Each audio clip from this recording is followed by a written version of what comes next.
Ingeniero industrial y director de LAN Solar, una empresa que se dedica a las energías renovables y que está en el sector desde hace 9 años.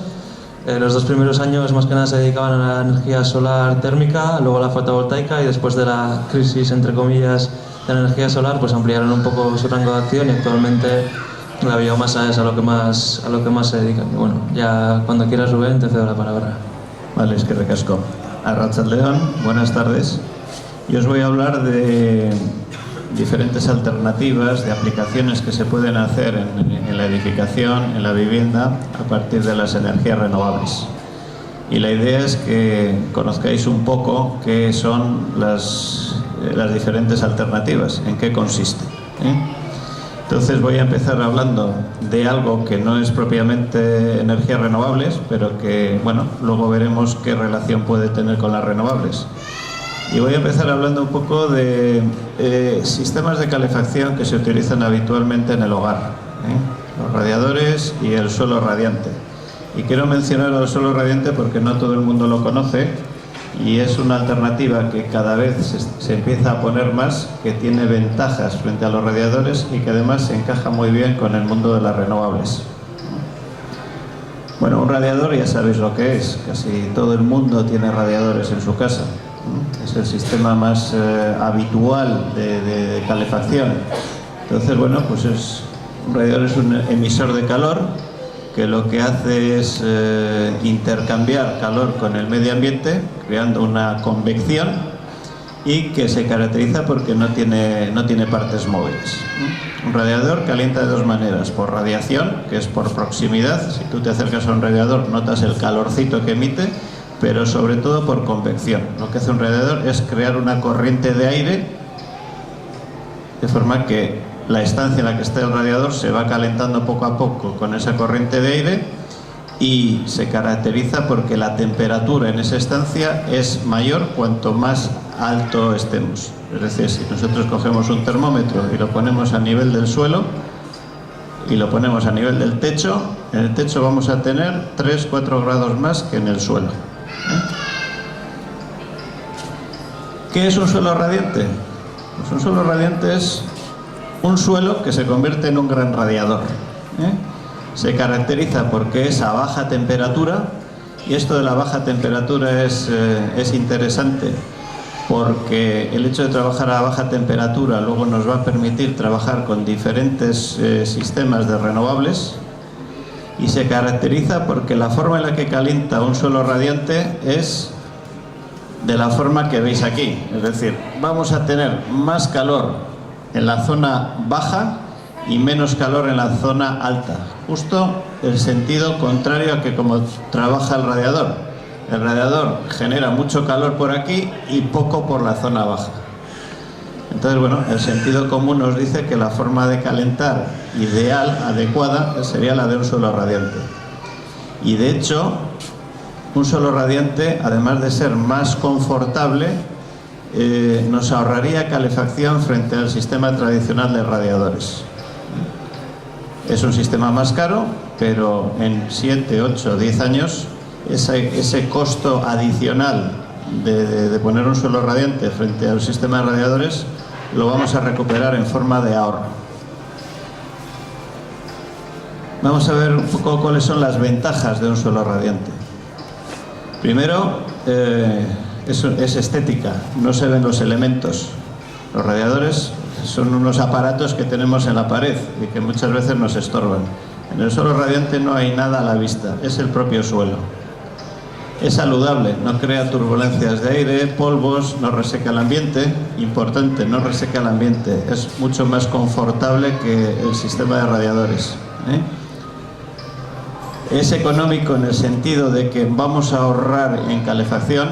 La instalación en sí es más cara, pero luego vamos a ahorrar en calefacción, y sobre todo nos va a permitir aplicar diferentes sistemas de generación de calor. Es limpio, evitamos la suciedad que generan los radiadores. Los radiadores normalmente se suelen colocar debajo de las ventanas, y en las ventanas tenemos las cortinas. Si os fijáis en las cortinas, siempre están como con polvo, como sucias. Es el propio radiador el que genera esa corriente de aire y hace que se llene de polvo las cortinas. Entonces, bueno, esas son las principales ventajas. Insisto, esto no es propiamente renovable, pero bueno, para que sepáis y conozcáis lo que es un suelo radiante, porque luego hablaremos de suelo radiante. Y vamos a entrar en lo que es energías renovables propiamente dicho, solar térmica. ¿Qué es esto? Esto es una aplicación de la energía solar para producir agua caliente. Tenemos dos tipos de colectores solares, lo que llamamos tubo de vacío y el colector plano, que tienen diferente aplicación. El tubo de vacío se utiliza normalmente cuando requerimos de temperaturas altas producidas con energía solar o cuando estamos trabajando en ambientes muy fríos. La temperatura ambiente influye poco en el colector de tubo de vacío, es decir, en invierno y en un ambiente muy frío, si hay sol, el tubo de vacío funciona bien. El colector plano, si hace mucho frío, empieza a perder rendimiento. En la zona de la costa, por ejemplo, pues el colector plano va muy bien. Entonces, depende un poco el tipo de aplicación. O si requerimos agua a temperaturas de 80, 90 grados, el tubo de vacío es más adecuado que el colector plano. Entonces, uno u otro se aplica dependiendo de la aplicación que tenemos y del área geográfica en el que nos movemos. No es que uno sea mejor que el otro, depende, insisto, de la aplicación. Alguien me decía, he puesto unos tubos de vacío para calentar la piscina porque el tubo de vacío es lo mejor que hay. Pues para calentar la piscina es lo peor que hay, Es lo más caro, eso sí, pero te has equivocado. Cada equipo tiene su aplicación. ¿Cómo funciona un sistema solar térmico? Pues el concepto es muy sencillo. Nosotros tenemos el panel solar, tenemos el depósito de agua, tenemos un termómetro en el panel solar y un termómetro en el depósito de agua en la parte inferior. Un equipo, un sistema de control, lo que hace es comparar las dos temperaturas. Y cuando detecta que esta temperatura es 7-8 grados mayor que la del depósito, lo que hace es arrancar una bomba para que se produzca este flujo. Y estamos metiendo calor en el depósito. Cuando este equipo detecta que las temperaturas se igualan, bien porque hemos calentado esto o bien porque se ha nublado, por el motivo que sea, las dos temperaturas se igualan, lo que hace es parar la bomba. Principio de funcionamiento sencillo. Ejemplos de instalaciones. Esto es, por ejemplo, una instalación con tubo de vacío, porque es una aplicación industrial para limpiar anchoa. Esto es en Santoña. Entonces necesitan temperatura del agua a 60-65 grados, temperatura relativamente alta, por eso tubo de vacío. Esto es un apoyo a calefacción.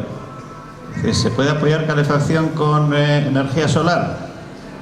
Sí, siempre que estemos hablando de baja temperatura. ¿Os acordáis antes que hablábamos de suelo radiante? El suelo radiante es a baja temperatura, 35 grados. A 35 grados sí que podemos apoyar con tubo de vacío en invierno. ¿A radiadores? No. ¿A 60-65 grados? No. Tendríamos que poner tal campo de colectores solares que no tendría sentido. Pero para calefacción a baja temperatura, un suelo radiante, puede ser. Otro caso. Esto es una casa también que tiene suelo radiante.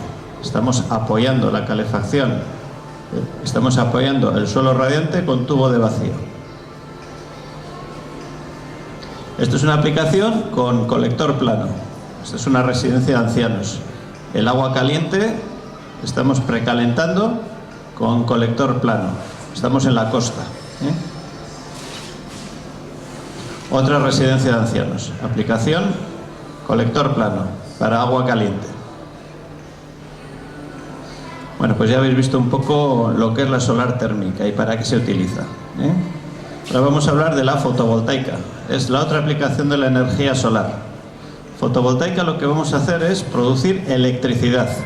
La térmica era agua caliente, fotovoltaica es electricidad. Cuando hablamos de fotovoltaica, hay varios tipos de instalación fotovoltaica. Podemos hablar de emplazamiento aislado. Emplazamiento aislado es aquella instalación que no dispone de conexión a la red eléctrica. Imaginaros el típico caserío que está pues muy lejos, perdido en el monte, y que no le llega a la red eléctrica. El propietario consulta lo que le cuesta conectarse y le pegan tal susto los de Iberdrola o quien sea que dice, joder, una alternativa para él puede ser montarse su propia instalación. En este caso, la instalación aislada se caracteriza ¿por qué? Porque acumula en baterías. Importante, baterías siempre en una instalación aislada. Y luego tenemos lo que se llama autoconsumo. Bueno, teníamos algo que se llamaba venta a red. Esto es, habréis visto esas huertas solares si vais por Navarra, y es que hasta hace 3 años cualquiera podía hacer una instalación fotovoltaica y vender la energía a la red a un precio primado. Bueno, eso ahora mismo es historia, ya no hay precios primados y ya vender a la red hoy no tiene sentido. Por eso lo tengo tachado, no vendemos a la red. Y existe la posibilidad del autoconsumo. El autoconsumo significa que la energía que producimos la consumimos nosotros. En autoconsumo se habla de producir un porcentaje de la energía que consumimos. No se habla del 100%, no tiene sentido, porque 100% tendríamos... No, 100% no, pero sí se puede uno producir pues un 30%, un 25% de la energía que consume. Y hay una cosa, hay una alternativa por ahí que se habla del balance neto, que lo he puesto ahí como algo del futuro, porque depende de la legislación, y bueno, pues hay por ahí un borrador de lo que va a ser el balance neto que no termina de aprobarse. Entonces, balance neto es lo que se hace en otros países, pero bueno, aquí por ser un poco raros como somos y porque las eléctricas están haciendo todo lo posible para que no se apruebe, pues hoy por hoy no tenemos balance neto. El balance neto consistiría en que yo consumo lo que puedo, lo que no puedo consumir en ese momento lo envío a la red y luego lo recuperaré de la red cuando lo necesite. Ese sería el concepto de balance neto, pero hoy esto todavía no funciona. Bueno, ejemplos de instalaciones fotovoltaicas, pues los paneles son parecidos a los de la solar térmica, pero bueno, en este caso producimos electricidad. Instalaciones pues de muchos tipos, grandes, pequeños.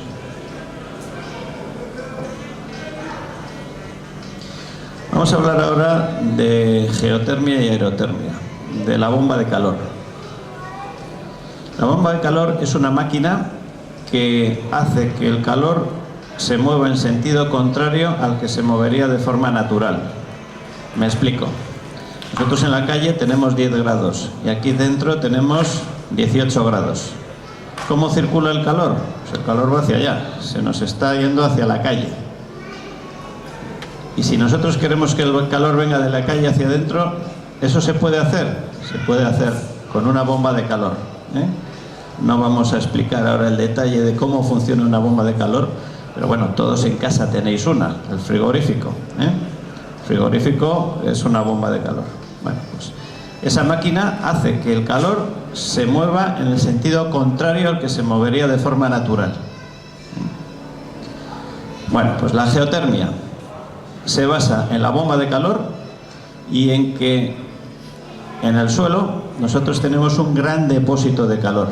El suelo tiene una gran inercia térmica, de forma que si utilizamos una máquina, una bomba geotérmica, nosotros somos capaces de robarle calor al suelo y ese calor traerlo dentro de la casa. Importante, cuando hablamos de bomba de calor, siempre hablamos de calefacción a baja temperatura. Una bomba de calor tiene un buen rendimiento siempre que no le exijamos que nos caliente el agua a temperatura alta. Cuanto más temperatura le estamos pidiendo, peor rendimiento tiene.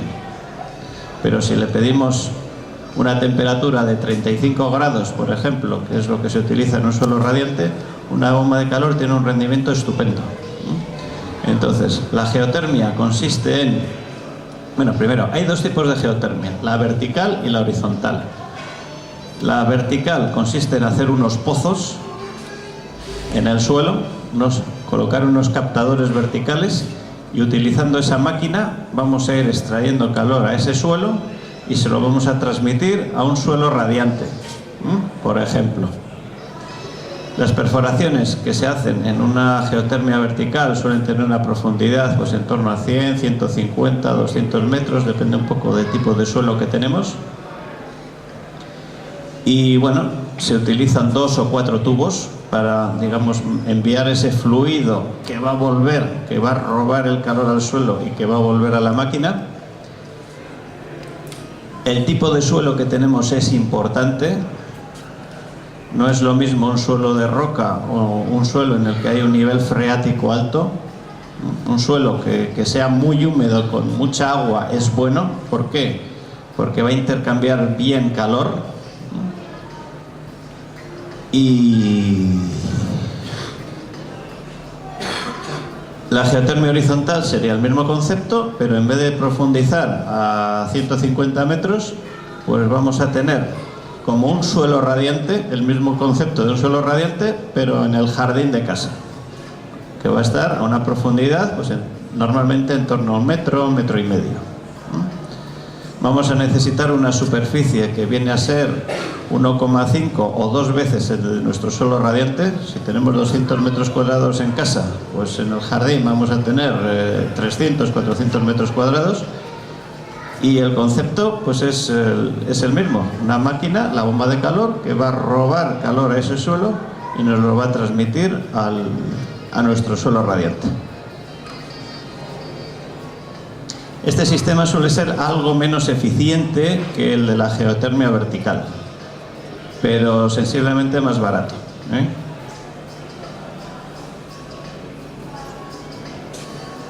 La aerotermia.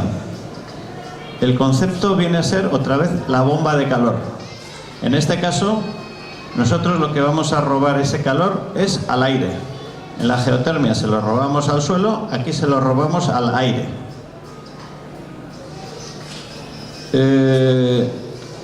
¿Cuándo es interesante la aerotermia? O la pregunta dicha de otra forma, ¿qué es mejor, una geotermia o una aerotermia? Pues yo diría, depende. ¿De qué depende? Pues fundamentalmente de las condiciones, del clima, del sitio en el que estemos. Si estamos en la zona costera, las temperaturas ambientales suelen ser suaves. Es raro que estemos bajo cero. Lo normal es que en invierno, un día normal, pues podemos estar en torno a 7, 8, 10, 11 grados. A esas temperaturas, la aerotermia funciona muy bien. Entonces, si a mí me preguntáis, oye, yo estoy en Plencia, estoy haciéndome una casa en Plencia, ¿qué pongo? Yo te diría, una aerotermia. Yo estoy en Vitoria, hombre, las condiciones térmicas en Vitoria son muy diferentes, ¿eh? En invierno estás muchos días, que puedes estar 15 días que no subes de 0 grados. Pues una geotermia puede ser una mejor alternativa. Entonces, el concepto es bomba de calor que roba calor al aire, aerotermia, al suelo, a la tierra, a la geotermia. ¿Cuál es mejor? Depende. ¿Dónde estás? Entonces, bueno, las ventajas de la aerotermia, pues una alta eficiencia energética en calefacción,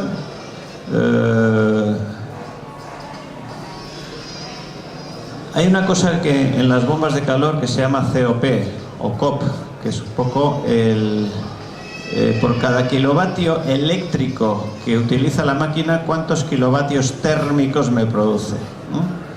Para que os hagáis una idea, una aerotermia puede andar en torno a 3, una geotermia suele andar en torno a 4, aproximadamente.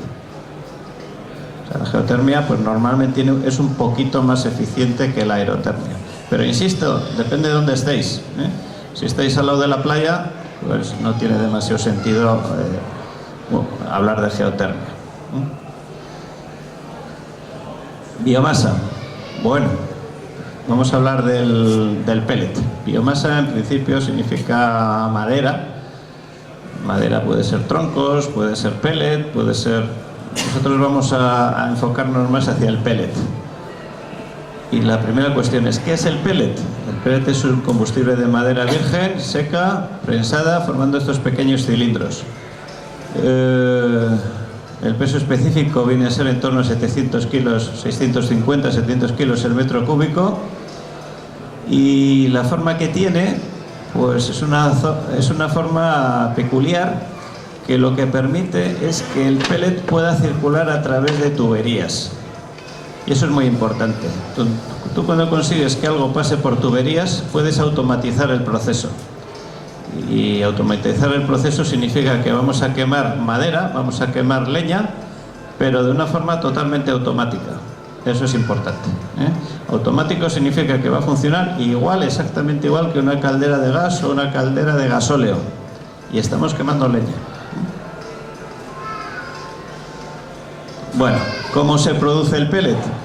Normalmente en las serrerías, donde se hace tablón, donde se hace palets, donde se hace, pues, en fin, la aplicación que sea, todos los trozos de madera sobrantes, que ya no sirven para el proceso productivo, lo que se hace es se pican, se secan, se muelen y se pasan por una máquina, una peletizadora, que lo que hace es comprimir ese serrín sin aditivos para formar el pellet. Luego eso se distribuirá de diferentes maneras, en sacos, a granel. Bueno, esto que veis aquí es una peletizadora.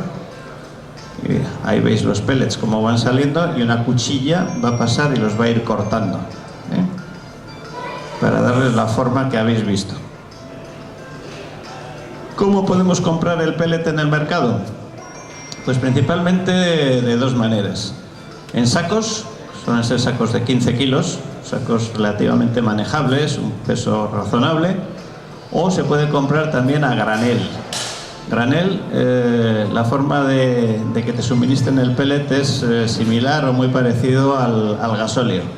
Viene un camión cisterna, te conecta a la manguera, mediante un sistema neumático te llena tu silo de pellet. Hay también una alternativa que es en sacos grandes, en big bags que se llama, pero bueno, rara vez se utiliza ese sistema. Principalmente sacos de 15 kilos, que se suelen utilizar normalmente con estufas, y a granel, pues cuando ya el consumo es importante, para calderas. El camión, lo que comentaba, es un camión cisterna, igual que el del gasoil, viene con su manguera. Se tiene que acercar hasta 20-30 metros de donde tienes el depósito, te conecta a la manguera y exactamente igual que el gasóleo, pues te carga el depósito. Los componentes de un sistema de pellets principalmente son la caldera, el depósito de pellet y el sistema de alimentación. Depósitos de pellets. Depósitos para interiores, para exteriores, los hay metálicos.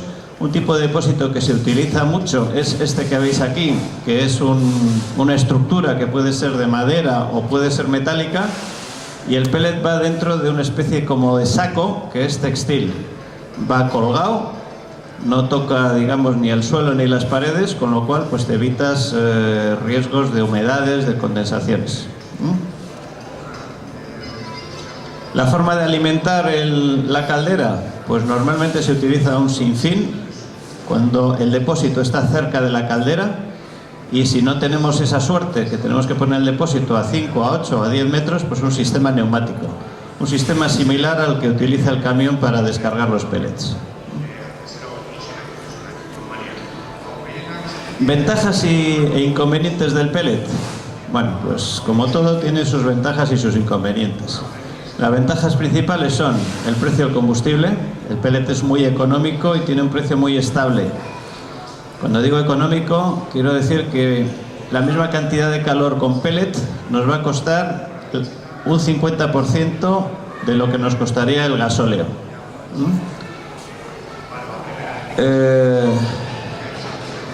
Para nueva edificación tiene la ventaja de que cumples el código técnico sin tener que poner solar térmica. A veces colocar los paneles de solar térmica suele ser complicado. Si tú colocas una caldera de pellets, no estás obligado a poner solar térmica. es ecológico y renovable, no tienes malos olores, no tienes riesgo de derrames. Si se te derrama pellet, pues fíjate, coges la escoba, el recogedor y está el derrame resuelto. Como tengas un derrame de gasoil, pues la cosa es bien diferente. Y luego está subvencionado. Dentro del programa de ayudas del Ente Vasco de la Energía, del Gobierno vasco, hoy por hoy es la energía renovable que mejor tratada está. Y tiene su sentido, tiene su porqué. Si nosotros ayudamos a que se coloquen instalaciones que consumen pellet, pues estamos ayudando a aquellos que producen madera, ¿eh? Porque el pellet al final sale de nuestra tierra, sale de nuestros montes. ¿Inconvenientes? Pues también tiene algunos inconvenientes. El principal es el espacio que necesitas para colocar una instalación.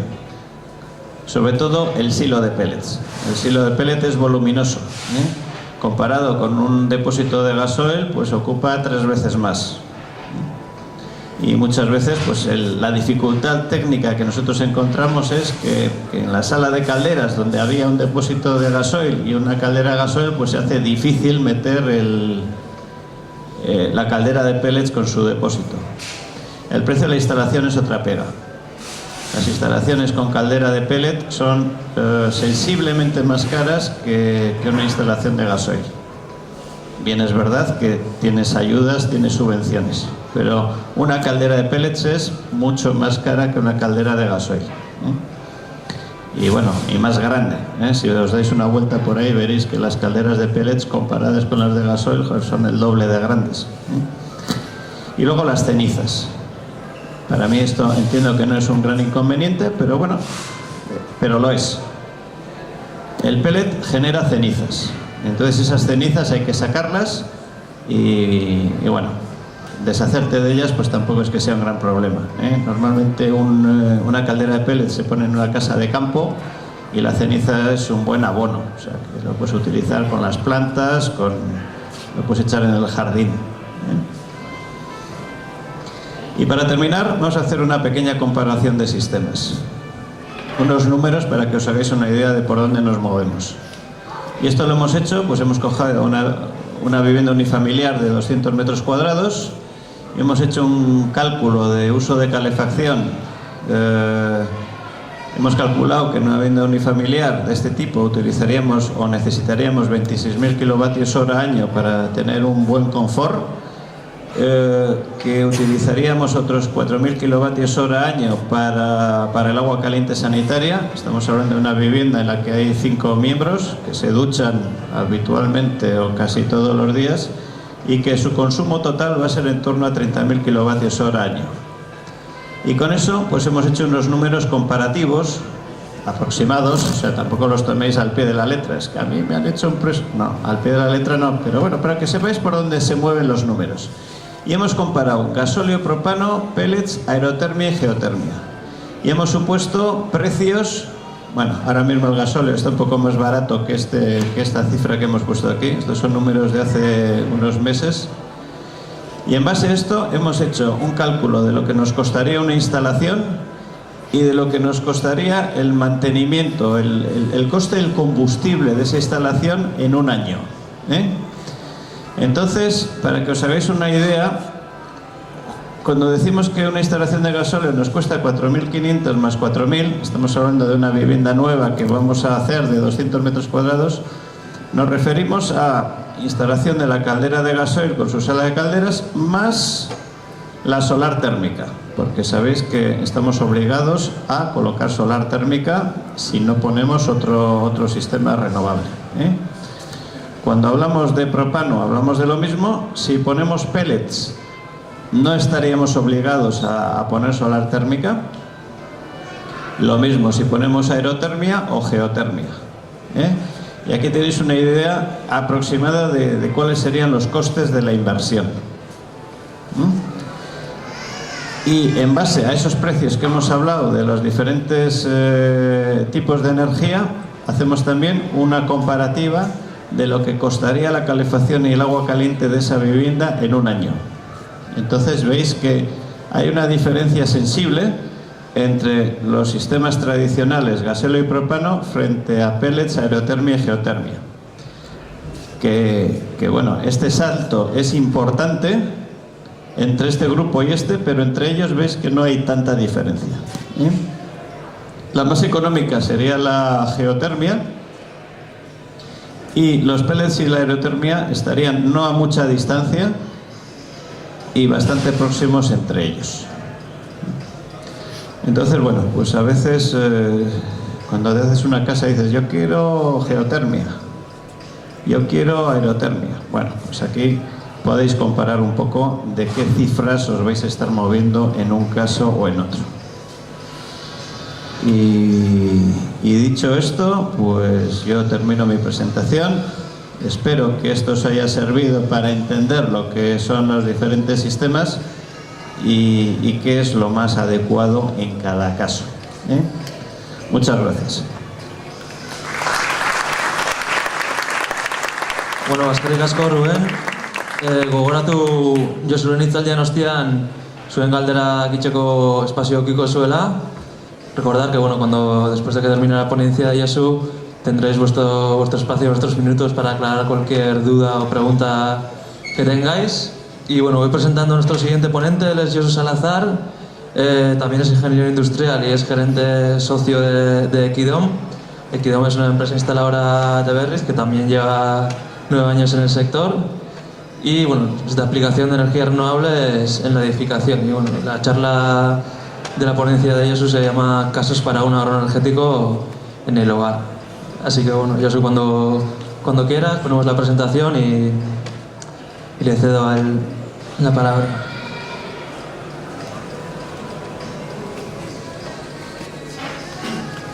Hola, buenas tardes. Arratsaldeon, guztioi. Eskerrik asko etortzeagatik. Gracias por haber venido. Bueno, a mí me propusieron hace unos días dar una charla sobre energías renovables y al final, pues pensando un poco qué es lo que podía aportar yo en esta charla, empecé a pensar un poco en las más de 300 instalaciones que hemos ejecutado en los últimos años, y lo que más se nos plantea a menudo es particulares que van a hacerse una vivienda unifamiliar y que les surge la duda de qué energía renovable o qué sistema es el mejor para su caso concreto.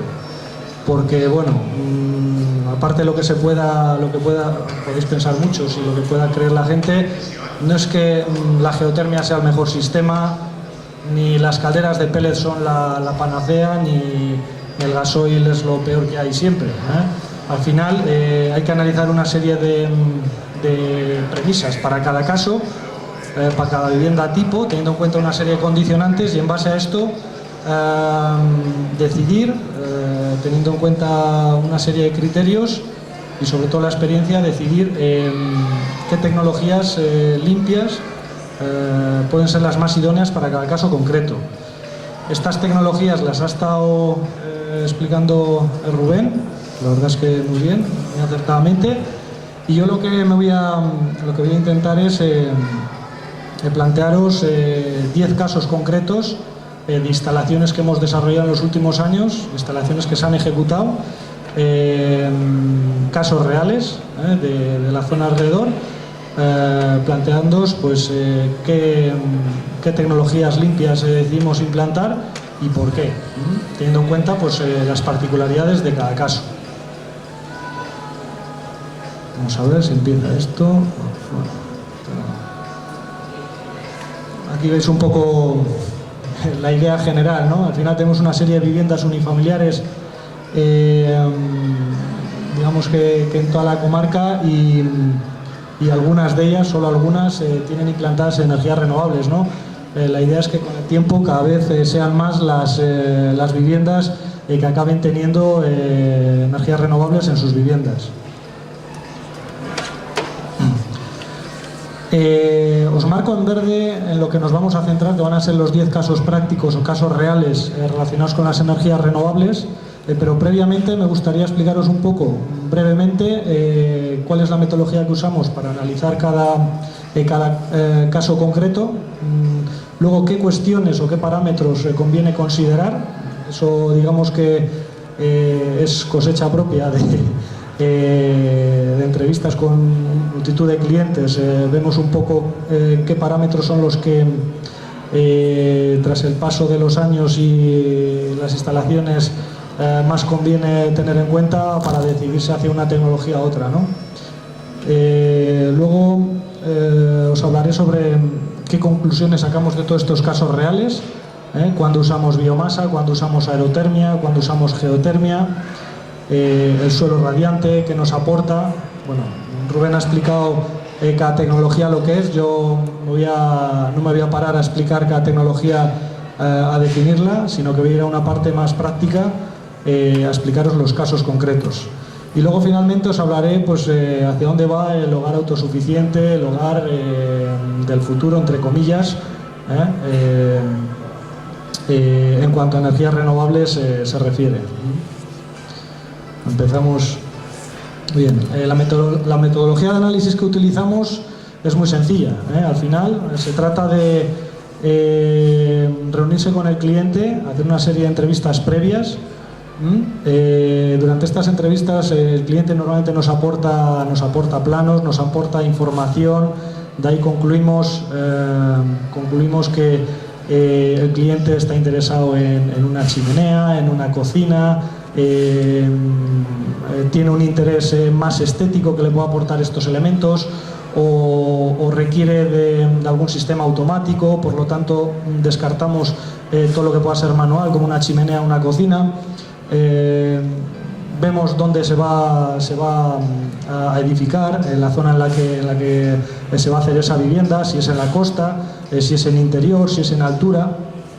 Vemos qué tal son los accesos, si puede acceder un camión a echar pellet, por ejemplo. Vemos si ese cliente dispone de leña, si tiene que comprarla. Y bueno, pues con todos esos datos y luego la experiencia nuestra, pues concluimos que las mejores energías renovables o sistemas basados en energías renovables a aplicar, pues será una cocina hidráulica, o será un sistema de aerotermia, o será la geotermia. Aquí falta, pero un sistema, o sea, algo que también condiciona mucho cuando están abiertas son las subvenciones. Las subvenciones pueden, en determinados casos, inclinarnos a decidirnos por poner un sistema de geotermia, un sistema de pellet, incluso por delante del gasoil, de la solar. Estamos muchas veces muy condicionados por las subvenciones. Ahora mismo el plazo está cerrado, prevemos que salgan las subvenciones de aquí a unos meses, como todos los años salen, y probablemente en las mismas condiciones, pero ahora mismo, bueno, digamos que no hay subvenciones. Bien, tal y como os comentaba, hay una serie de consideraciones a tener en cuenta antes de decidirnos a instalarle al cliente un suelo radiante, a instalarle una bomba de aerotermia, un sistema de geotermia. Por un lado, deberemos tener en cuenta si es una vivienda que va a ser usada como vivienda de uso habitual. Si es una vivienda de uso habitual, podemos inclinarnos por sistemas como la geotermia, la caldera de pellet, sistemas que requieren una inversión importante, pero que fácilmente con el tiempo van a ser amortizadas. Por ejemplo, si esa vivienda va a ser una segunda vivienda, el tema del suelo radiante muchas veces no tiene mucho sentido, porque bueno, pues una segunda vivienda igual va a ser el viernes a la tarde, está sábado y domingo, el suelo radiante requiere un tiempo de calentamiento y tendríamos que poner un sistema de teleprogramación de ese suelo radiante. El suelo radiante tiene mucha inercia, con lo cual tarda un tiempo en poder empezar a desprender calor, ¿no? Ahí muchas veces se opta más por los radiadores. Aunque con la bajada del precio del suelo radiante, cada día son más las segundas viviendas que se montan con suelo radiante. Antes había mucha diferencia en precio, pero hoy en día pues esas diferencias se han reducido, y en segundas viviendas a menudo se está declinando los clientes a poner el suelo radiante, por el confort que aportan. Y porque muchas veces también se le revaloriza la vivienda. Hay gente que no compra una vivienda si no es con suelo radiante. La ubicación de la vivienda pues es muy importante porque no es lo mismo tener, tal y como ha comentado Rubén, no es lo mismo que la vivienda esté en Vitoria que esté en Sopelana, por ejemplo. En una zona costera podemos inclinarnos hacia sistemas como la aerotermia.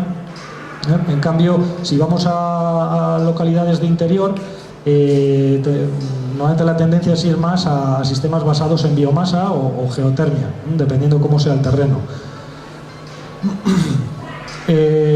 Luego también es muy importante saber si es una obra nueva o una reforma. Cuando es una reforma es imprescindible ver la vivienda, porque podemos encontrarnos que el lugar donde estaba ubicada previamente la caldera, digamos que no da más de sí para poder poner una caldera de pellet que requiera un silo enorme, o es imposible hacer los sondeos geotérmicos, o por cómo está diseñada la vivienda es imposible poner un sistema que saque X ruido, ¿no? Luego también el hecho de que sea obra nueva o reforma es importante de cara al cumplimiento del código técnico. El código técnico nos obliga al menos el 30% de la energía, el 30% del agua caliente sanitaria que se consuma en una vivienda sea aportado por una fuente de energía renovable. Ahí, si es una reforma, hay veces que no es necesario. Luego también de cara a subvenciones. Las placas solares térmicas, cuando está abierto el plazo de subvenciones, las placas solares térmicas tienen una subvención del 35% cuando se trata de viviendas o de obra hecha antes del año 2006. Cuando es posterior al año 2006 o en una vivienda nueva, no hay subvención. Claro, estamos hablando de un 35% de subvención, con lo cual es importante también tenerlo en cuenta. Deberemos saber si lleva suelo radiante o radiadores. Si lleva radiadores, podemos ir a sistemas que principalmente estén orientados a la producción de alta temperatura, agua de alta temperatura, como son calderas, bien sea una caldera de pellet, una caldera de troncos de leña, que hoy en día están poniendo bastante de moda, pero intentaremos descartar todo lo que es aerotermia o geotermia, que son sistemas que su mejor funcionamiento se produce alrededor de los 35-40 grados. Claro, si se trata de personas de edad avanzada, lo más lógico es no poner sistemas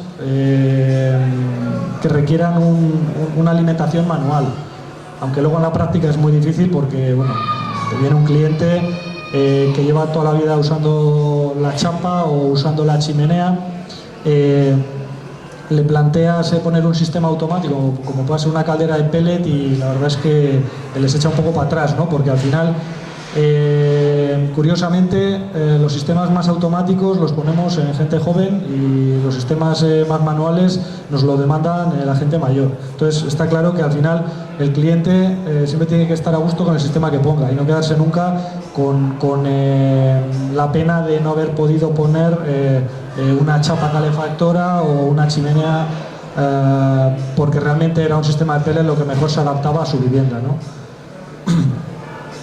El tema de las subvenciones disponibles o no disponibles también es un factor importante. Por ejemplo, podemos hablar que la geotermia este año pasado hemos tenido muchos clientes que les han llegado a dar un 42% de subvención. Un sistema de aerotermia pues normalmente no tiene subvención. A pesar de que la geotermia requiere una inversión inicial mucho más elevada que la aerotermia, hay casos en los cuales sale más económico en Euskadi poner una instalación con bomba de geotermia que la aerotermia, principalmente porque, pues por esa subvención existente, ¿no? Deberemos saber también si se trata de una vivienda aislada o una vivienda que requiera que esté conectada a la red. Al final, las viviendas aisladas requieren un abastecimiento eléctrico por medio de placas solares o aerogeneradores, y viviendas conectadas a la red eléctrica, pues le puedes poner cualquier sistema térmico para producir energía térmica. Por otro lado, tema de piscina. Si vamos a una vivienda y el cliente quiere poner piscina, hay diversos sistemas para poder calentar esa piscina. Lo más habitual suele ser las placas solares térmicas. sobre todo si eso va a ser usado en verano, pero tenemos clientes también que usan tanto en verano como en invierno la piscina, y ahí se puede adaptar también lo que es un sistema de biomasa, bien con chimenea con caldera de troncos de leña o caldera de pellet. En esos sistemas también funciona muy bien. Luego hay muchos casos de instalaciones centralizadas. Somos bastante partidarios de cuando se reforma, por ejemplo, un caserío del cual se van a sacar 2 o 3 viviendas, intentamos que esas viviendas lleven un sistema único de calentamiento, o sea, de generación de energía térmica, bien sea una caldera de pellet, un sistema de geotermia, unas placas solares, todo lo que sea compartir sistemas generadores de calor conlleva un ahorro en la inversión inicial, conlleva también una mayor subvención y al final menos averías, menos mantenimiento, y existiendo contadores de energía, pues la verdad es que suele ser lo ideal, ¿no? Finalmente, el tema de cumplir el código técnico. Ya os he comentado que cuando es una vivienda nueva hay que cumplir el código técnico, y o bien ponemos placa solar térmica con caldera de gasoil, o nos vamos a un sistema de geotermia, una caldera de pellet o una caldera de troncos de leña. Bien, pasamos al primero de los casos prácticos que os planteo. Esto, por ejemplo, es en este caso el cliente era propietario de un piso en Durango. Nos comentaba que tenía una instalación de radiadores eléctricos, es un ático, quería calentar esa planta de unos 80-90 metros con un sistema que no le supusiese una inversión demasiado elevada. Claro, en los pisos estamos muy limitados. Muchas veces nos viene la gente comentando, oye, para los pisos ¿se pueden poner calderas de pellet? ¿Se puede poner sistemas de geotermia? Normalmente no. Normalmente no, porque por ley está obligado, bueno, todas las calderas, los sistemas que queman leña, bien sea pellet o bien sea leña, requiere una salida de humos. Y por ley tiene que ir a cubierta esa salida de humos. No es como con las calderas de gas que podemos echar a fachada. Entonces, es muy difícil que una vivienda, un piso, tenga salida de humos a cubierta. ¿Cuándo es posible esto? Cuando se trata de un ático, por ejemplo, que puedes coger, se puede pedir permiso a la comunidad y hacer un edificio en cubierta y sacar la salida de humos. Ahí lo que encajaría sería las estufas de pellet de aire, que normalmente para viviendas pequeñas funcionan muy bien. Pero todo lo que es geotermia, todo lo que son calderas de pellet grandes y tal, están más orientadas a viviendas unifamiliares, caseríos, chalés, adosados y demás. En este caso, el cliente pasó, claro, de tener un gasto muy elevado debido al alto consumo eléctrico de los radiadores eléctricos, a gastar muy poco, porque bueno, pues al final una estufa de pellets te permite tener un flujo constante de calor durante 8 o 10 horas por un coste muy bajo. Al final, pues un saco de pellet creo que ronda los 3,7-4 euros. Estamos hablando de 8 o 10 horas de funcionamiento continuo, con lo cual se adaptaba muy bien para este caso, ¿no? Esto es un poco la instalación que se le hizo, un caso muy básico, muy sencillito, y que bueno, que el cliente se quedó bastante satisfecho. Y espera, esto no se ve. Bueno, aquí está la salida de humos que os comentaba, que siempre es obligatoria en todo sistema con esto, que queme biomasa. En los pisos, otra alternativa que hay son las estufas de bioetanol. Lo que pasa es que el combustible es mucho más caro que el pellet, con lo cual no es muy recomendable. Bien, os planteo el primero de los casos de viviendas unifamiliares. Esto es un caso que tuvimos en Mañaria, una pareja joven que iba a reformar una vivienda. Quería hacer una inversión relativamente importante para conseguir calentar de la forma más ecológica y económica posible la vivienda. Comentar que en este caso tenían bastante leña, comentar que tenían una sala de calderas bastante amplia anexa a la vivienda, y bueno, había subvenciones disponibles, tenían que cumplir el código técnico también, entonces frente a poner caldera de gasoil y solar térmica, pues se decantaron por una caldera de pellet con carga mediante sacos, que muchas veces son la alternativa a los silos. Nosotros más o menos de todas las viviendas que tenemos calderas de pellet montadas, la mitad, probablemente la mitad sean con carga mediante sacos. Parece un sistema incómodo, pero muchas veces es la única solución para poder adaptar una caldera de gasoil, o sea, una caldera de pellet a un sitio donde había una caldera de gasoil, por tema de espacios. Obviamente lo más cómodo es un silo, pero bueno, más económico y en cuanto a espacio, menos espacioso, le sale poner una caldera de pellet. Aquí veis lo que es la caldera de pellet con su depósito de inercia, grupo hidráulico y demás. Este cliente, también al tener mucha leña, le planteamos poner una chimenea hidráulica calefactora conectada a ese mismo depósito que hemos visto, a este mismo depósito que es calentado también por la caldera de pellet. De tal forma que cuando pone en funcionamiento la chimenea, va a calentar el depósito, que si por lo que sea hay un consumo, una demanda mayor de energía que la que realmente aporta la chimenea, pues entrará a funcionar la caldera de pellet. No obstante, a la de unos meses también el cliente optó por poner energía solar térmica, integrando pues 3 sistemas de energías renovables, como son placas solares térmicas, chimenea hidráulica y luego como sistema principal la caldera de pellet. Bien. Otro caso de vivienda unifamiliar fue este que tuvimos en Guecho.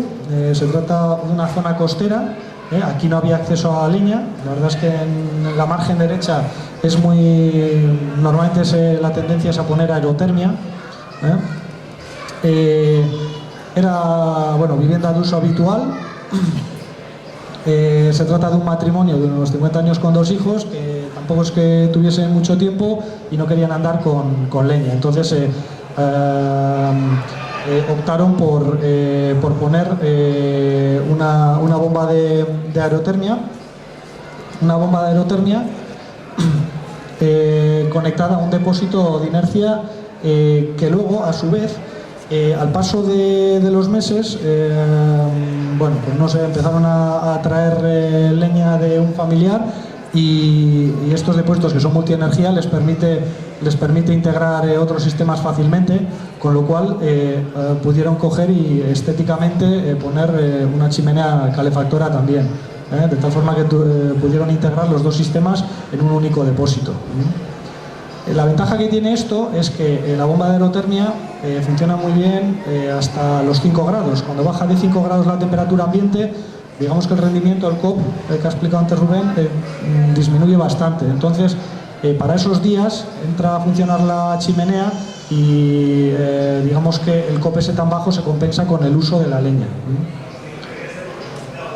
Bien, esto se trata de un caso de vivienda unifamiliar con aplicación de fotovoltaica para generar electricidad. Esto es un cliente que estaba harto de las facturas tan grandes que le venían con Iberdrola y nos comentó la posibilidad de reducir esa factura eléctrica. Ahí lo que nosotros le planteamos fue un sistema aislado, porque al final tenía la mayor parte de los consumos nocturnos, un sistema aislado con unas baterías relativamente pequeñas y luego 5 o 6 kilovatios en placas solares, de tal forma que lo que hace es hacer uso por el día, carga las placas solares, con las placas solares abastece la demanda que tiene eléctrica en la vivienda, el excedente se va a las baterías y por la noche hace uso de ese excedente que tiene almacenado en las baterías. Cuando no llega, tira de un mínimo contratado de la red eléctrica. Bien. Esto es un poco la instalación que se le hizo. Tenía otras 10 placas puestas en la parte trasera y bueno, aprovechando que Durana es un sitio que los días o son muy oscuros o son muy despejados, pues la verdad es que pasado el tiempo el cliente está muy satisfecho. Bueno, es una vivienda unifamiliar en El Hórreo, de un matrimonio de unos 50 años con hijos, que tiene un caserío relativamente grande, que tenían propano y la verdad es que contra el propano siempre todas las apuestas son favorables a las energías renovables, porque al final el propano es muy caro, es muy cómodo y muy práctico, pero muy caro.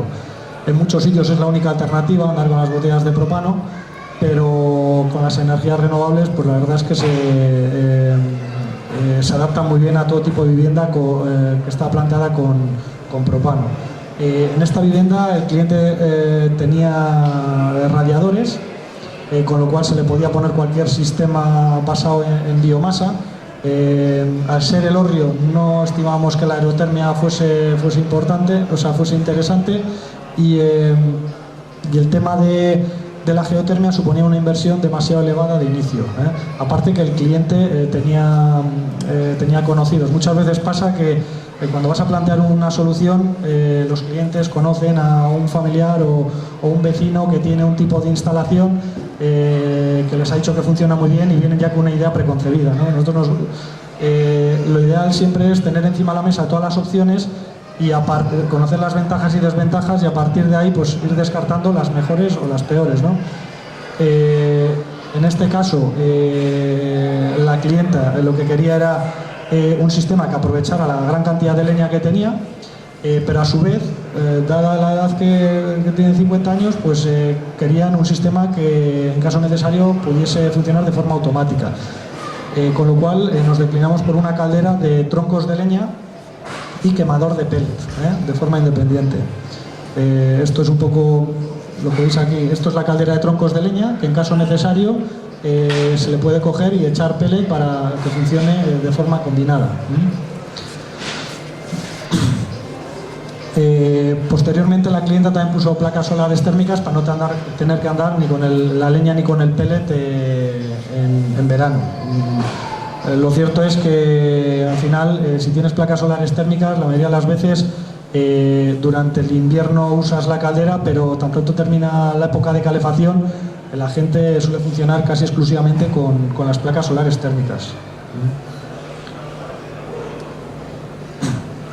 Bueno, esto es el caso de una vivienda en Cortezuri, donde el cliente también tenía mucha leña, un matrimonio de unos 40 años, con hijos, con piscina en la vivienda, con instalación de radiadores, con subvenciones disponibles. Y en este caso el cliente, claro, iba los fines de semana. Se trata de una segunda vivienda, va los fines de semana a esa vivienda, llega los viernes a la tarde y está hasta el domingo. Ahí lo que planteamos era, para el aprovechamiento de la gran cantidad de leña que dispone, una caldera de troncos de leña, que a su vez está subvencionada con un 35%, luego una caldera de gasoil para esos arranques, para que pudiese hacer esos arranques automáticos y a distancia mediante el teléfono móvil cuando fuese a ir a la vivienda los viernes a la tarde. Y luego para la piscina también planteamos una instalación con solar térmica, más concretamente 7 paneles. Esto digamos que es la caldera de troncos de leña, de las cuales cada vez hay más demanda. Esto sería la caldera de gasoil, que le da el automatismo. Y bueno, está la caldera de gasoil y luego las placas solares térmicas. Digamos que en verano la piscina se le mantiene, estamos hablando de una piscina de 35 metros cúbicos de agua, o sea, 35.000 litros. En verano mantiene la piscina caliente con las 7 placas solares térmicas que tiene, y en invierno se trata de una piscina interior, una piscina que se encuentra dentro de la vivienda. En invierno la calientan con la caldera de troncos de leña, y en verano se mantiene sola con las placas solares. Bueno, esto es el caso de un agroturismo ubicado en Mayavia. Esto es de hace 3 años, que inicialmente la clienta se gastaba unos 6.000 euros en gasoil para abastecer térmicamente el agroturismo, de unos 500 metros cuadrados de superficie. Funcionaba con radiadores. El caso es que tenía mucho acceso a leña porque el marido trabajaba con troncos de leña, transportando troncos de leña. Entonces las calderas de troncos de leña te permiten meter una cantidad de leña bastante elevada y no ser tan selectivo a la hora de escoger la calidad de esta leña, ¿no? También es verdad que cuanto peor calidad tiene la leña, menos va a calentar, y sobre todo si es una leña húmeda. Bueno, con esta inversión la clienta lo que hizo fue ahorrarse esos 6.000 euros de factura al año en gasoil, dar un mejor servicio a sus clientes, porque ahora no tiene que andar detrás de ellos a la hora de poner la calefacción en invierno, a ponerla y apagarla, y bueno, pues la amortizó, pues en menos de 2 años quedó amortizada esta inversión, porque encima tuvo una subvención de un 35% por parte del EVE. Bueno, esto es un caso que tuvimos en Garay, de una vivienda bifamiliar, en la cual, digamos que eran dos matrimonios de unos 40 años que querían compartir sistemas.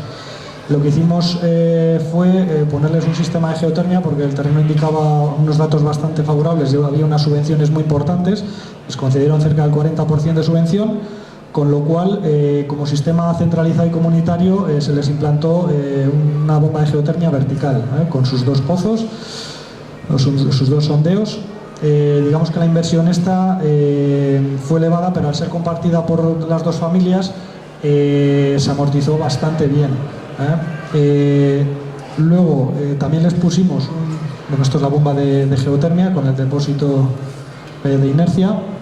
Les pusimos también a cada uno pues una chimenea hidráulica, calefactora, para hacer uso de la gran cantidad de leña que disponían. Y un par de placas solares térmicas para poder apagar la bomba de geotermia en verano y no tener que gastar electricidad. Bueno, esta es una vivienda bifamiliar, pero en Goiuria, donde aquí optamos por una caldera centralizada de pellet, combinada con chimenea calefactora y cocina calefactora. Con la cocina y la chimenea consiguieron tener un aprovechamiento de leña muy elevado, y con la caldera de pellets centralizada pues les permite combinar, digamos que les da el automatismo para poder hacer uso de la leña solo cuando les apetezca, ¿no? Aunque luego en la práctica muchas veces la gente suele tener las 24 horas puesta la chapa calefactora o la chimenea.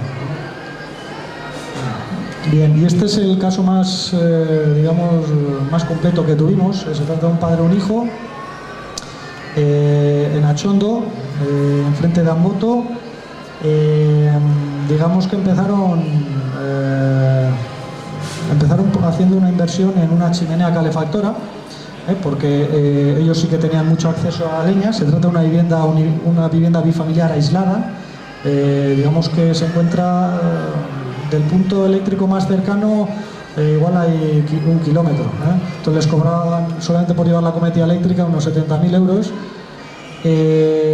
y estaban interesados en ser totalmente autosuficientes, sobre todo haciendo uso de la leña. Y eléctricamente pues les planteamos poner energía solar fotovoltaica, para poder no tener que hacer esa elevada inversión en la cometida eléctrica que les proponía Iberdrola. Estos son, la verdad es que casos que muchas veces aquí es muy fácil que salgan los números cuando Iberdrola te lo pone tan fácil, ¿no? Inicialmente le pusimos una chimenea calefactora para aprovechamiento de la leña, combinado con una cocina. Aquí podéis ver la chimenea calefactora, y aquí veis la cocina. Funcionaba muy bien hasta que se dieron cuenta que es que yo voy por las tardes y realmente necesito algo que me permita calentar más rápidamente esto. Pues entonces optamos por las placas solares térmicas, que en verano les evitaba andar con la leña. Con esto calientan también el agua caliente sanitaria. Y bueno, las placas solares fotovoltaicas para el tema eléctrico, y una caldera de pellet que les solucionaba esa pega que tenían de tener que andar todos los días con la leña, incluso días que no tenían tiempo para andar preparándola. Digamos que esta vivienda engloba, comentar también que tenía suelo radiante, con lo cual es una vivienda que puso suelo radiante, energía solar térmica, energía solar fotovoltaica, chimenea de leña, cocina calefactora, y caldera de pellet, entonces una vivienda bastante completa. Esto es el prototipo de vivienda autosuficiente hacia lo que podría ir en el futuro, aunque normalmente no es necesario hacer tantas inversiones en tantos sistemas. Indicar que este cliente recibió 5 subvenciones, una por cada sistema que puso, con lo cual pues tampoco la inversión inicial fue bastante elevada, pero las subvenciones amortiguaron bastante este tema inicial. Bien, pues las conclusiones a las que llegamos son que para la biomasa se adapta mejor a entornos rústicos donde hay mucho acceso a leña. Normalmente en esta zona hay mucha tendencia a poner biomasa, en la zona de Guipúzcoa también, en la zona de Álava.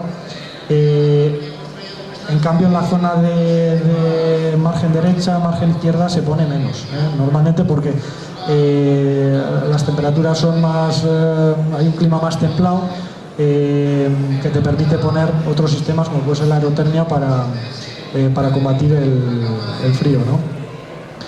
La biomasa está subvencionada a un 35% en lo que es, a día de hoy no, pero cuando salgan previsiblemente volverá a estar subvencionado en un 35% en lo que son calderas de pellet y de leña.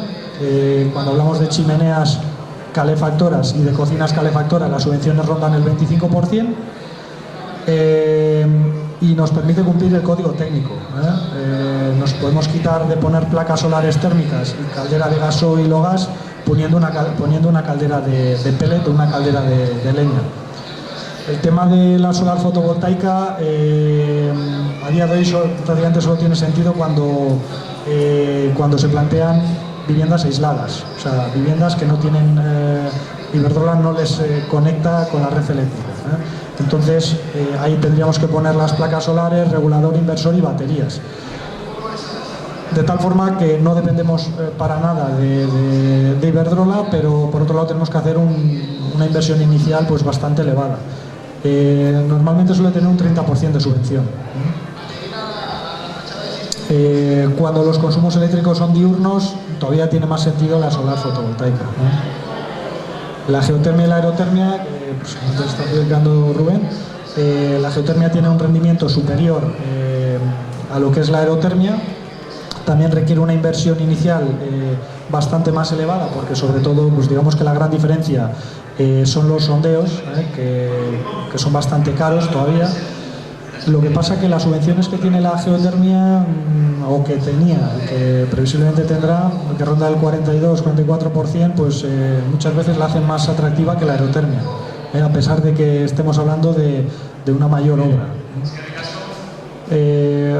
Tanto geotermia como aerotermia son muy propicias para suelo radiante. Es verdad que se puede poner con radiadores, pero tendríamos que sobredimensionar esos radiadores. O bien tendrían que ser radiadores de baja temperatura, que normalmente pues no es muy habitual, o fan coils. Digamos que la geotermia sí tiene subvención, la aerotermia no tiene subvención. Luego pues la solar térmica sirve como complemento, es un complemento muy válido, pero no puedes calentar una vivienda exclusivamente con solar térmica, ni puedes depender para el agua caliente sanitaria exclusivamente de la solar térmica. Lo ideal es poner una caldera y si quieres combinarlo con solar térmica, pero nunca como un sistema único. Lo bueno de la solar térmica es que muchas veces el depósito nos lo ahorramos porque ya hemos hecho la inversión cuando hemos puesto una caldera. Hemos puesto la caldera con su depósito de inercia, le acoplamos las placas solares, bien sea una, bien sean 5, y tendríamos únicamente la inversión en las placas solares, digamos que el regulador, pero el depósito nos lo ahorraríamos y encima tendríamos una subvención que ronda el 35%. Y finalmente el tema del suelo radiante, tal y como os he comentado, pues hoy en día en vivienda de uso habitual es muy habitual. Prácticamente el 80-90% de las viviendas que estamos construyendo, viviendas de uso habitual, se hacen con suelo radiante. La diferencia en precio no es tan elevada con respecto a los radiadores, tiene unas limitaciones, pero las ventajas suelen compensar con respecto a las pegas que pueda tener. Y finalmente el hogar autosuficiente, bueno, del futuro, que será difícil que donde estamos los hogares lleguen a ser autosuficientes, pero digamos que el ideal de vivienda autosuficiente sería una vivienda que fuese térmicamente autosuficiente, eléctricamente autosuficiente, hidráulicamente autosuficiente incluso, y un aislamiento ideal, pocas pérdidas y un aislamiento ideal. Luego una orientación adecuada que le permitiese captar la mayor radiación solar posible y conseguir un calentamiento sin tener que hacer demasiado uso de la calefacción. Hacia ahí va el tema de las passive house, que cada vez hay más. Y bueno, ya si pudiésemos encima cargar vehículos eléctricos, y que es un poco la tendencia hacia la que viene también la vivienda autosuficiente de hoy en día, pues ya sería la panacea, ¿no? Eléctricamente, el presente cuando es necesario tener un autoabastecimiento eléctrico son las placas solares. El viento en muy pocas zonas tiene sentido, porque en Euskadi pues no son muchas las zonas en las cuales pega un viento racheado constante, por lo tanto suele tener más sentido el tema de las placas solares fotovoltaicas.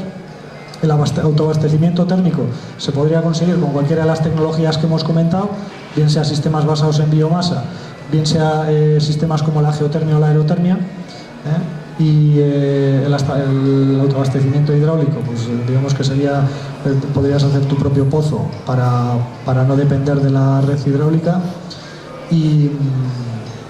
Y bueno, luego todo ello, al final el mayor de los ahorros parte por tener un aislamiento ideal en la vivienda. Cuanto más invirtamos de inicio en el aislamiento de la vivienda, menos tendremos que invertir en sistemas de calefacción, porque menor consumo va a tener esa vivienda.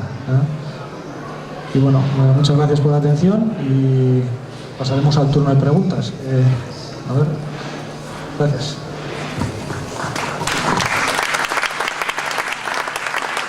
Bueno, eskerrik asko, Jesu. Bueno, seguro dos aquí arriba, también txokiko zuek edo zein galdera edo zalantza, zuen kasu espezifikoa komenta gure, ibixatako edo zeinei, o galdera orokor bat bota eta eurak erantzungo dago. Bueno, tenemos aquí la primera pregunta. Bueno, en realidad son dos, una más rápida.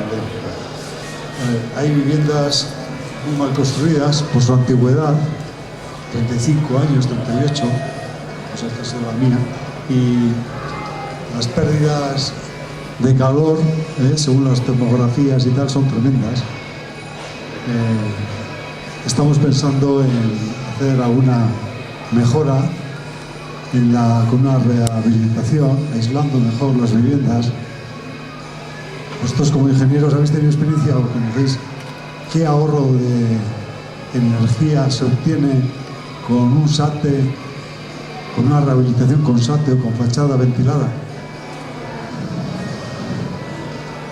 Si el ahorro en consumo de gas o de qué porcentaje puede alcanzar. Bueno, concretamente con fachada ventilada los ahorros son importantes, aunque digamos que son más un tema de un arquitecto el que podría responder eso. Lo que pasa, sí que hemos notado, cuando pasamos a hacer mantenimientos por las viviendas, el aislamiento es primordial. O sea, invertir en aislamiento conlleva que los consumos, bien sea de pellet, bien sea de madera, bien sea de electricidad, disminuyan mucho, y lo notamos básicamente pues, cuando hacemos instalaciones en caseríos, que igual muchas veces están mal aislados, los consumos, a la de 2 años hablas con el cliente y igual te ha gastado, no sé, 5 toneladas al año de pellet. En cambio vas a una vivienda de madera o con fachada ventilada, que también nos ha tocado, y te puedes encontrar que con consumos parecidos, o sea, digamos que con horas similares de calefacción, tamaño de vivienda similar, puedes llegar a ahorrarte la mitad.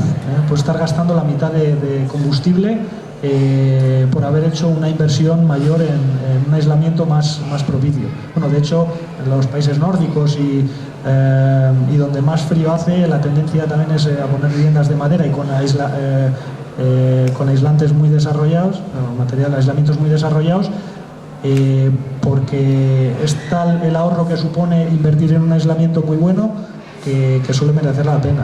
Ya, pero has comentado, si te he entendido bien, hasta un 50%. Ese sería un máximo. Eso y un medio, máximo, un ahorro medio. Con fachada ventilada en concreto, no te puedo decir exactamente, pero el porcentaje. Pero casos que hemos tenido con madera, de vivienda con ladrillo de un espesor muy grande, o sea, piedra de espesor muy grande, luego con aislamientos típicos de placa de bastante espesor, frente a la vivienda de madera, diferencias del 50% hemos notado, y entiendo que con fachada ventilada andará similar. No sé, esos datos más concretos igual los arquitectos te pueden dar, pero los arquitectos no son ingenieros. Ya. Y entonces ellos teorizan mucho con los porcentajes y por eso yo creo que la fiabilidad de los ingenieros es mayor. Sí, lo que pasa es que a nosotros nos llaman en la fase posterior, ya cuando está hecha la vivienda y está aislada o no está aislada, y lo que te queda es aguantar con lo que hay, vamos. Sí, y una última, la segunda pregunta es muy breve. ¿Cuántos metros cuadrados de placas solares térmicas se necesitan para una vivienda? ¿Cuántas personas? ¿Qué tamaño de vivienda? 90 metros cuadrados. ¿Perdón? 90 metros cuadrados. 90 metros cuadrados. ¿Y dos personas? 2 baños. 1, 2. Para el agua caliente sanitaria, 1, 2. Sí, porque al final volcarse en intentar conseguir calefacción con energía solar térmica, desde mi punto de vista, digamos que no es lo idóneo. Normalmente para agua caliente sanitaria, 1 o 2 placas suele ser suficiente. El tema es que la inversión que supone poner una placa y poner 2 lleva unos elementos comunes que suelen ser los mismos para una placa que para 2, o muy parecidos, con lo cual rara vez se pone una instalación. Nosotros, por lo menos en nuestro caso, rara vez ponemos una instalación para una única placa, porque la inversión mínima suele ser de X, y aumentar luego placas solares no es proporcional, digamos que aumenta una pequeña cantidad, con lo cual, bueno, y luego hay que tener en cuenta que las subvenciones en energía solar térmica van en función de la superficie de captación. Si pones 2 placas vas a tener el doble de subvención que si pones una, si es que te corresponde subvención, con lo cual normalmente el mínimo que solemos poner son 2. Eskerrik asko, beste galderaren bat, bai. Arratsaldeon. Es que no sé. Ambos dos presentaciones han sido prácticamente el 100% de los ejemplos en vivienda aislada, unifamiliar o como mucho bifamiliar. Entiendo que las obras nuevas, por el Código Técnico de Edificación y por los resultados... ¿No se oye? Sí, ahí atrás. No, que decía que los ejemplos que habéis puesto han sido todas en vivienda unifamiliar o como mucho bifamiliar y aislada.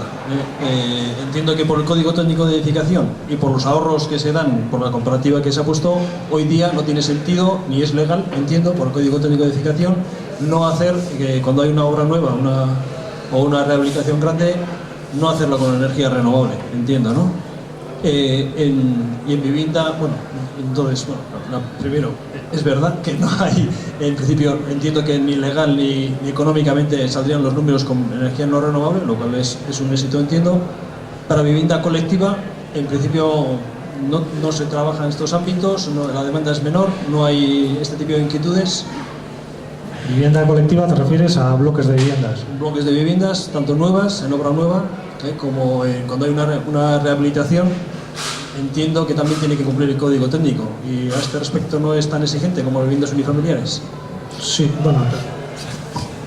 Perdona, el Código Técnico es igual para vivienda unifamiliar que para una vivienda de apartamentos, y no es tan exigente en cuanto a utilización de renovables. De hecho, lo que te exige es que un 30% de tu agua caliente la generes con renovables y no te pide más. Entonces, ¿qué es lo que se hace normalmente? Pues se colocan paneles solares térmicos, que lo que haces es cumplir con ese 30%. O sea, eso es lo que te exige la ley. A partir de ahí, lo que tú quieras. Si pones biomasa, pues ahí estás cumpliendo, no cubriendo el 30%, sino el 100%. Pero la ley te exige solamente eso, un 30% de tu agua caliente sanitaria, en cuanto a renovables. Perdón, pero yo tengo entendido que desde septiembre del año 2013 ya no es el 30% que era antes, sino que ahora ya hay un mínimo, o digo, un máximo de kilovatios hora año a utilizar por energías no renovables como máximo para las edificaciones. Eso entiendo que eso, en principio, habrán cambiado desde la aplicación desde 2013 en adelante. ¿Y lo separado? La verdad es que hoy en día, bueno, hasta donde yo sé, desde el septiembre del año 2006 es obligatorio cumplir el 30%. ¿Lo comentas del 2013? Para viviendas multifamiliares, o sea, para bloques de viviendas. Yo entiendo que son para todas. Como dice el código técnico, el documento básico de energía, creo que es, marca... El H4, sí, el código técnico del H4, sí. Eso es. Marca un tope de consumo de energías no renovables por metro cuadrado. Digo, que esto entiendo que no habéis notado que ha habido un cambio, ¿no?, en el uso de energías. La verdad es que no, porque bueno, nosotros por lo menos desde nuestra parte últimamente bloques de viviendas se hacen pocos y no es algo en lo que nos metamos demasiado. Antes sí que se trabajaba mucho la solar térmica, por ejemplo, en bloques de viviendas. Ahora hay mucha tendencia en obra nueva y, bueno, como valor añadido los constructores y promotores suelen optar por sistemas también, están empezando a introducir salas de calderas con biomasa para cumplir el 100%, o incluso con geotermia, los que menos, pues para darle un valor añadido al bloque de viviendas y poder vender más fácilmente. Que haya habido una modificación ahí desde septiembre del 2013 no es posible. Lo que pasa que la verdad es que no nos ha afectado directamente, a nosotros por lo menos, no sé sentir. Vamos a ver, lo que hay una novedad es en cuanto a la clasificación energética del edificio. Ahora los edificios, igual que cuando tú compras un televisor o un frigorífico, tienen una letra, tienen una clasificación energética. Y eso sí hace que sea más importante el hecho de que el edificio esté bien aislado, el hecho de que tenga renovables, porque la clasificación energética del edificio mejora. Y para el promotor, sobre todo cuando va a vender o quiere vender ese edificio, sí es importante que sea un edificio clase B o clase A. Clase A es muy difícil, pero un clase B que no un clase E, porque el comprador va a ver qué clasificación energética tiene y dice, joder, clase E, lo que me va a costar calentar esta casa. ¿Me explico? Eso sí es novedoso, lo de la clasificación energética. Y eso sí es reciente. ¿Cuánto tiempo lleva esto? Un par de años. 2013, pues eso sí, pero la clasificación energética. Entonces eso sí está, pues de alguna forma, incidiendo en que el promotor se preocupe porque el edificio tenga una buena clasificación energética. Le va a dar un mejor precio de venta. De hecho, si pones un sistema basado en biomasa en una vivienda que vas a alquilar o vender, automáticamente pasa a tener una calificación energética clase A. Y si en viviendas que desde el año 2013 creo, sí, tienes que tener obtenida una calificación energética para toda vivienda que vayas a vender o alquilar. Sí. Eskerrik asko. Beste galderaren bat? ¿Alguna otra pregunta? Sí, quería preguntar respecto a todas las instalaciones que habéis estado comentando, en cuanto al mantenimiento. Entiendo por lo que habéis dicho o por el aspecto un poco que lo habéis comentado, que la biomasa o las calderas de peles pueden ser las que más gasto de mantenimiento pueden tener, ¿verdad? Sí, sí. Al final, si comparas sistemas basados en biomasa, como pueden ser calderas de pellet o chimeneas, con sistemas como la aerotermia o la geotermia, Al final en los sistemas con biomasa estás quemando un combustible sólido, entre comillas sucio, porque muchas veces la leña o que se utiliza pues no es del todo limpia, y al final todo lo que conlleva una combustión pues va a ensuciar más. ¿Y lo tenéis, sabéis más o menos que...? Una limpieza al año es lo que hace la empresa mantenedora. Otra cosa es que el cliente, con los sistemas de biomasa, pues el cliente tiene que hacer una limpieza del cajón, o sea, tiene que, dependiendo que sea, si es una estufa, pues hay que hacer una limpieza cada poco tiempo del quemador. Hay que hacer una recogida de las cenizas. Hay sistemas que son automáticos, como pues, las calderas de pellet más modernas hoy en día llevan el sistema de limpieza automático, que va toda la ceniza a un cajón de cenizas, y eso más o menos pues cada tonelada conviene coger y vaciar ese cajón de cenizas. En cambio los sistemas como la aerotermia y la geotermia pues llevan un mantenimiento anual. Son elementos eléctrico-electrónicos y no ensucian, no se te puede estropear, hay que cambiarlo. Pero bueno, y luego en cuanto a la solar térmica, por ejemplo, eso sí que es prácticamente obligatorio hacer un mantenimiento anual por comprobar niveles, y porque una instalación solar térmica, bueno, los problemas que ha habido en los últimos años es que no se les hacía mantenimiento y se acababan estropeando, ¿no? Sobre todo orientado a los bloques de viviendas. Y luego pues la fotovoltaica, el mantenimiento es mínimo, el nivel el tema de las baterías y un poco más. Digamos que lo que más mantenimiento conlleva la biomasa, todo lo que se basa en biomasa. Luego otra cosita, una pregunta, ¿no habéis hablado de los sistemas por recuperación de calor, los recuperadores de calor? ¿Sistemas de ventilación te refieres con recuperación de calor? Recuperadores de calor. ¿Qué ahorro viene a tener un sistema de calefacción o puede tener un sistema de calefacción en un unifamiliar? Bien, en los recuperadores de calor o los sistemas de ventilación con recuperación, yo te diría que tan importante como el ahorro es, hay otros temas, ¿no? Pero hablando en temas estrictamente de ahorro, se habla que en torno a un 20% de la calefacción no la podemos ahorrar, y ese porcentaje es tanto mayor cuanto mejor aislada esté la vivienda. Por ejemplo, el concepto de passive house, cuando tenemos la vivienda tan bien aislada que prácticamente no perdemos energía por las paredes, por las ventanas, por el techo, donde realmente perdemos es cuando ventilamos. Si abrimos las ventanas, pues los alemanes, que son los que fueron con este concepto del passive house, se dieron cuenta de que, joder, hemos hecho una casa estupenda, y resulta que cuando se nos enfría es al ventilar. Entonces dijeron, tenemos que ventilar mediante un sistema que no suponga perder energía. Es cuando sale el concepto de la recuperación de calor. Entonces, cuanto mejor esté aislada la vivienda, más importante es la recuperación. O sea que se habla de un 20% aproximadamente que nos podemos ahorrar. Pero tanto más importante que el ahorro energético son las otras ventajas, ¿no? El confort, la salud, el tener una casa ventilada, bien ventilada, es importantísimo.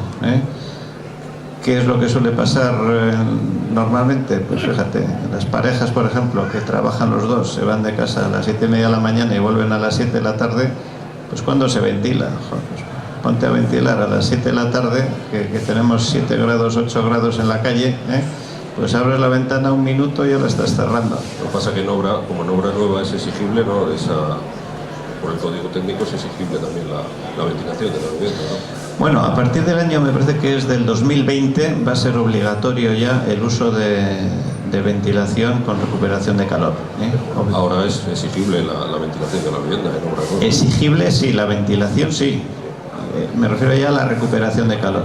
Es que de hecho el código técnico te obliga a que ventiles la vivienda. Entonces ahora se da la circunstancia de que tienes unas ventanas estupendísimas que son estancas y encima de la ventana tienes unas rejillas para ventilar, ¿no? Y dices tú, madre mía, qué disparate, ¿no? Resulta que estoy cerrando una ventana estupenda, carísima, que no entra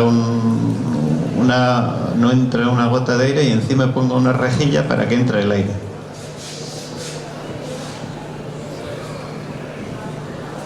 Vale, beste galderen bat, ¿alguna otra pregunta?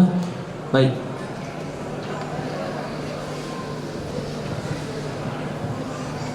Eso. A mí me ha quedado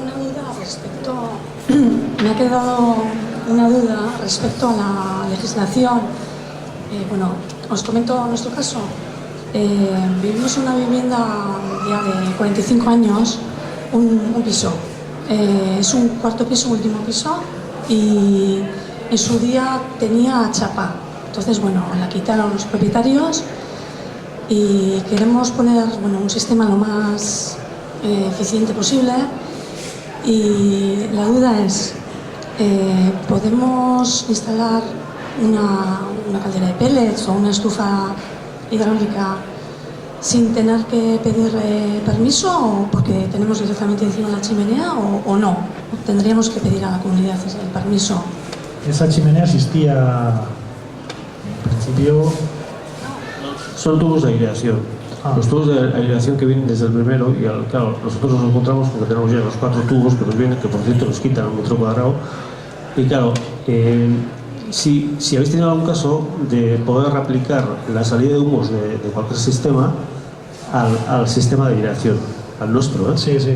Hemos tenido casos donde hemos decidido no sacar el humo por el mismo. La chimenea será común, ¿no? Me refiero a que... No, son independientes, ¿eh? Sí, son 4. Son tubos independientes, pero la chimenea es común. Sí, es común, sí. Hemos tenido casos de esos y hemos decidido no mezclar, digamos, salida de humos de combustible sólido con ventilación a otras viviendas, porque se pueden hacer revoques o... no sé, la ley ahí lo que... No sé, creo que no te permite, creo. Pero aunque te permitiese también, todo lo que son comunidades de vecinos hay que coger todo con pinzas, porque rápido empieza a quejarse uno, aunque no le llegue, le haya estado llegando 30 años el olor por otra cosa, pues rápidamente se achaca este tipo de cosas y es peligroso. Date cuenta que al final sale humo procedente de la combustión de un combustible sólido, sale a cubierta, y por otro lado está la ventilación. Pues si por algún motivo hace revoque en el otro lado, pues puede crearse e intercomunicarse, ¿no? Sin embargo, un vecino nosotros vivimos en un cuarto, el tercero del otro lado tiene una económica y, vamos, la utiliza. Sí. O sea, nosotros también teníamos esa chapa, se supone que había, y ese vecino, esa vecina sí utiliza y no tiene ningún problema. No, si por poder hacerse se puede hacer, y bajo la responsabilidad del propietario. Y lo más probable, o sea, en cuanto a peligroso, habría que ver la instalación en concreto, pero lo más probable es que no conlleve ningún riesgo.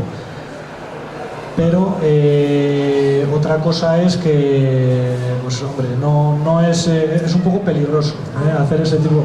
Pues hacen cosas, en la práctica se hacen cosas que, o sea, hasta en pisos, bueno, aquí no, pero en Italia, por ejemplo, lo típico es poner una estufa de pellet y la salida de humos, ponerle un cubo de agua.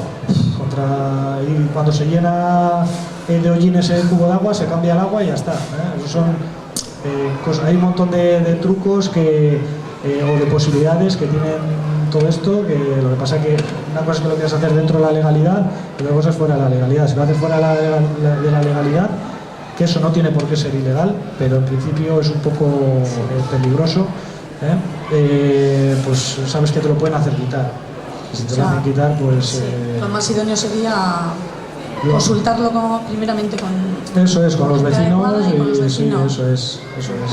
Porque en sitios donde hay muchos vecinos, pues son terrenos un poco peligrosos. Sí. Y ya para finalizar, el tema del suelo radiante es un tópico, bueno, no sé, he oído alguna vez inconvenientes, entre los inconvenientes que crea varices, bueno, no sé, a ver si es cierto. Falso. Porque son bajas temperaturas, ¿no? Vamos a ver, un suelo radiante bien hecho no debe tener ningún problema, pero bien hecho significa que la temperatura máxima de ese suelo radiante son 29 grados. Yo estaba en un suelo radiante que estaba a 35 y me decían, mira qué calentito. Decía, joder, pues eso, calentito sí, pero eso no está bien hecho, ese suelo radiante. 29 grados es la temperatura máxima. Entonces, si cumples con lo que establece la ley, 29 grados no es malo, ¿eh? De hecho, es que si tú estás dentro de casa, ni lo notas que está caliente. Tu temperatura corporal es más que esa, ¿eh? Notas el calor si llegas de un frío con las manos frías y lo tocas y dices caliente, pero estando normalmente en casa tú no notarías el calor del suelo radiante. ¿Y campos magnéticos no se crean o el hecho de que circula el agua, ¿no? Por debajo. Nunca he oído tal cosa de campos magnéticos. Lo de las varices sí, ¿eh? Y eso tiene sentido si el suelo radiante no está bien controlada la temperatura, ¿eh? Es que en verano, simplemente andando por la calle un día de sol, seguramente el suelo esté más caliente que eso, ¿no? En la práctica, hoy en día, al final para eso lo mejor es pisar un suelo radiante y te das cuenta que eso no tiene ningún sentido. Bueno, aparte, eso es si andas descalzo, pero es que andando descalzo incluso lo que genera es una sensación agradable, ¿eh? Que nunca va a ser superior la temperatura del suelo a esos 37 grados, porque al final tú tienes una capa de mortero y debajo de esa capa de mortero tienes un tubo por el cual irá el agua a 35 a 40 grados, pero es que encima tenemos una capa de mortero y en la superficie jamás va a estar a 35 o 40 grados, ¿eh? A no ser que esté mal hecho, ¿eh? La superficie puede ser de madera también, ¿no? ¿O de parquet o no? Sí, pero con cuidado. Tiene que ser maderas aptas para suelo radiante, hay que controlar el tema de la humedad. No recomendable, al final la madera es aislante, pero en la práctica se ponemos mucho también, porque muchas veces los arquitectos y los propietarios dicen que quieren con madera. Lo que no se puede es poner una madera, yo quiero poner una madera de castaño, una madera natural concreta. Hay que abrirse al abanico de maderas que ofrecen los fabricantes de maderas que sean aptas para suelo radiante. No obstante, la madera es aislante, con lo cual vas a consumir más energía poniendo madera o eso que se parece a madera, porque al final son todas sintéticas. Poniendo que si pusieras un grés, ¿eh? Hay mucha gente que tenemos clientes que han puesto madera y que luego se han arrepentido, pues porque dicen, joder, pues si hubiese puesto grés seguramente mantendría más el calor y gastaría menos y demás. Sí, muchas gracias. Bueno, ahora aquí cerramos la sesión de hoy. Eskerrik asko etorri zarien danoi, eta bueno, sobre todo gracias a nuestros ponentes que nos han compartido conocimiento y nos han dado su opinión sobre diferentes casos. Así que bueno, simplemente gracias por venir y recordaros que en 10 minutos hay otra sesión sobre los residuos, hondakinen inguruko beste saio bat hasiko da 10 minututan, eta gonbidatuta zaudete bai. Eskerrik asko.